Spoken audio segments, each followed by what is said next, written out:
안녕하세요. 구름이입니다. 구독과 좋아요 부탁드립니다. 나폴리의 영원한 영웅 베스트 11에 김민재 선수가 등극했습니다.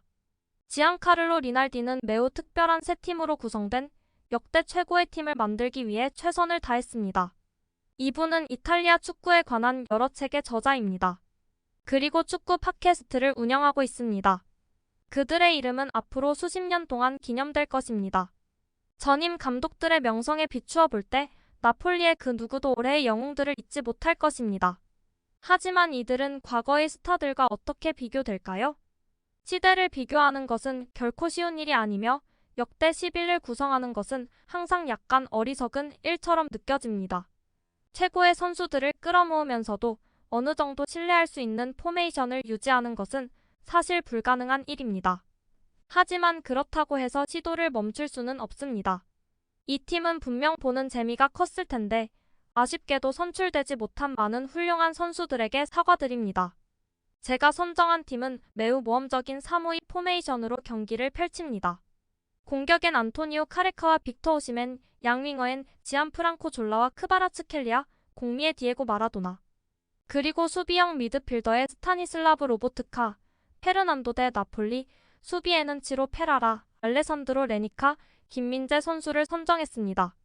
김민재 선수는 세리에 리그에서 이보다 더 좋은 헐값 영입이 있었을지는 모르지만 확실히 많지는 않습니다.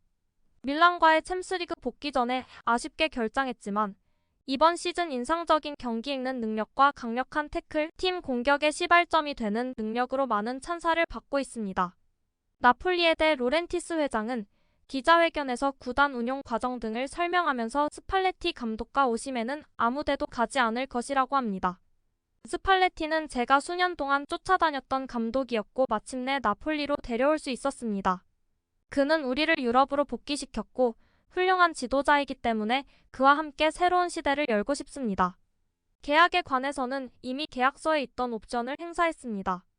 루치아노는 옵션 때문에 나폴리에 남는 것이 아니라 나폴리와 사랑에 빠졌다고 말했습니다.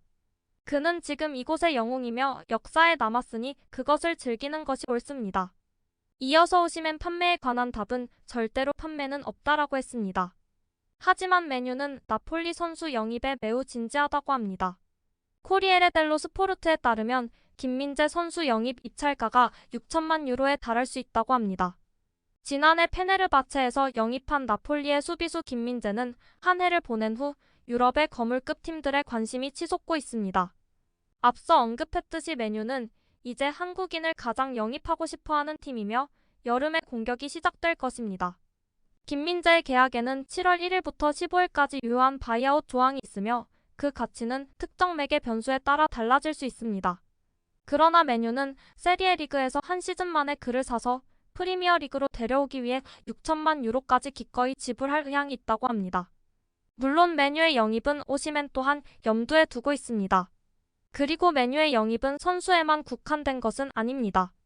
메뉴는 나폴리의 지온톨리의 계약 상황을 더 잘 이해하기 위해 문의를 진행했습니다. 지온톨리는 2022-23 시즌 나폴리의 세리에 A 우승 시즌의 설계자 중 한 명으로 인정받으며 현재 세계 축구계에서 가장 뜨거운 관심을 받고 있는 인물 중 한 명입니다. 최근 몇 년간 오시멘, 크바라, 김민재 선수를 데려오는데 결정적인 역할을 했습니다. 또한 클럽의 주장 디 로렌조, 지엘린스키를 영입하고 라흐마니와 파비안 루이즈를 현명하게 영입한 공로도 인정받고 있습니다. 이적 시장에서의 활약으로 인해 지온톨리 단장은 유벤투스의 관심에 대한 소문도 널리 퍼져 있습니다. 투토메르카토는 메뉴가 보유한 막대한 자원과 다음 시즌 챔스리그 출전 가능성을 고려할 때 프리미어 리그로의 이적은 매력적인 제안이 될 수 있다고 합니다. 가제타 델로 스포르트에 따르면 나폴리 선수들은 우승의 기쁨과 함께 재계약 협상을 마주하는 선수들이 있습니다. 지엘린스키는 계약 갱신을 위한 협상이 이미 진행 중이지만 풀어야 할 매듭이 있는 것 같다고 합니다. 나폴리 구단은 350만 유로의 셀러리 캡을 유지하고 싶어하고 선수는 더 높은 임금을 요구하고 있습니다. 구단주는 연봉 측면에서 균형을 찾아야 합니다. 지엘린스키 외에도 오시멘 또한 품고자 한다면 상한선이 설정된 임금은 변화가 필요합니다. 복잡한 협상이 될 것입니다. 2027년까지 계약되어 있는 크바라의 재계약에는 문제가 없습니다.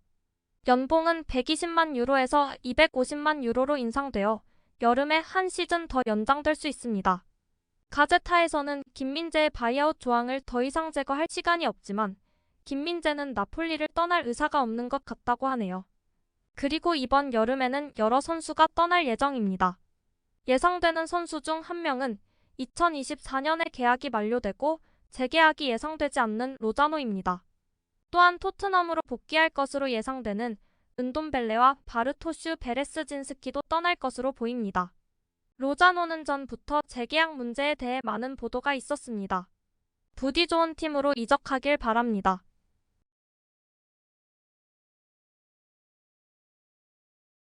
나폴리는 수천 명의 환영을 받으며 구단으로 돌아왔습니다.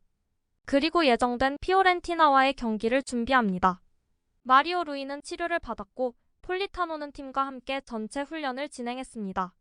나폴리는 피오렌티나와의 경기가 끝난 후 스타디오 마라도나에서 세리에 A 트로피를 수여받게 됩니다.